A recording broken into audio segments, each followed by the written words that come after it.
મારે એ બ્રાહ્મણ હારે 14 વર્ષથી સંબંધ હતો.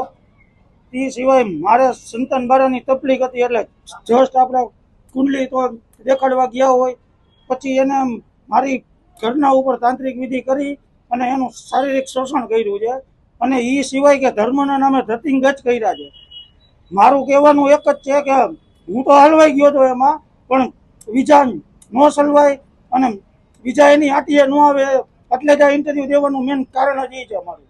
અને મેં તાલુકા પોલીસ સ્ટેશનમાં 32 દિવસ પહેલા અરજી આપેલી છે, તોય છતાંય પોલીસે હજી કોઈ પણ જાતની કાર્યવાહી કરેલી નથી.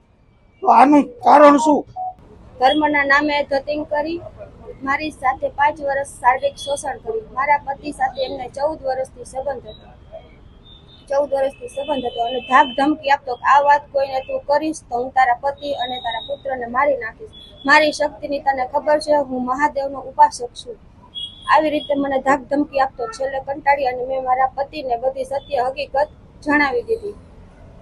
આ મુજબ અમે પોલીસને પણ એમના વિરુદ્ધ કાર્યવાહી કરવા માટે કીધેલું છે, પણ પોલીસ 30 દિવસથી કોઈ કાર્યવાહી એના વિરુદ્ધ કરતી નથી.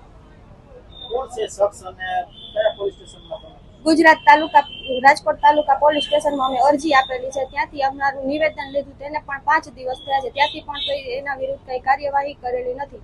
અરજી આપ્યાને પણ 30 દિવસ થયા છે. આ શખ્સ કોણ છે અને કેટલા સમયથી તમારા સંપર્કમાં હતો અને કઈ રીતે આખી ઘટના? અમારે ત્યાં અમે 5 વર્ષ અમે ત્યાં મવડીમાં 5 વર્ષથી ત્યાં રહેતા હતા. 5 વર્ષથી મારી સાથે શારીરિક શોષણ કરતો, મારા પર તાંત્રિક વિધિ કરેલી છે. અમારે સંતાન બારાની તકલીફ હોવાથી અમે કુંડલી ને એ બધું એમને બતાવતા અને મારા પતિને એમને કુંડલી એ બધું અમે બતાવતા. એમને કલ્પેશભાઈ જોશી મારા પતિને એમની સાથે 14 વર્ષથી સંબંધ હતો. અમને ત્યાં રહેવા માટે અમે ત્યાં રહેતા એમની સામે 5 વર્ષથી. તે બધું જાણતા. કઈ રીતે તમારી પાસેથી વિધિ કરાવી? શું કહેશો એનાથી? કઈ રીતે વિધિ? એ મને દીકરી કહેતો કે એની ઉંમર 47 કે 48 વર્ષ, તું મારી દીકરી છે. મારા પતિ પણ તેમને બધી કુંડલી અને એ બધું એમને બતાવતા અને એમણે કીધું કે સંતાન બારાની તકલીફ છે. પછી એમને મને આ વાત કરી અને મારા ઉપર તાંત્રિક વિધિ કરી અને મારું શારીરિક શોષણ કર્યું. તાંત્રિક વિધિ કઈ રીતે કરવામાં આવી તમારે? મને બેભાન કરી અને મોઢે સુંઘાડીને.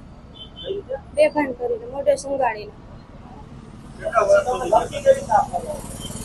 એટલે હું એમને કહેતી કે આ શારીરિક શોષણ ના કરો, છતાં પણ એમ કહેતા કે તને મારી શક્તિની અને બધી ઉપાસનાની ખબર છે કે હું કોણ છું અને આ બધી ભગવાનની ઈચ્છાથી થાય છે. ભગવાનની ઈચ્છા વિરુદ્ધ કઈ થતું નથી.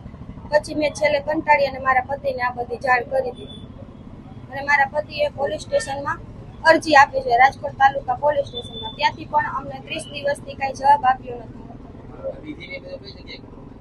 અમે મવડી ચોકડી પાસે સ્વામિનારાયણ પાર્ક શેરી નંબર 4 માં રહેતા. ત્યાં તે અમારા ઘરની સામે જ રહેતો.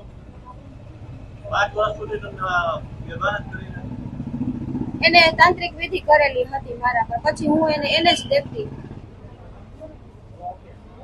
તમે આવી જાવ કે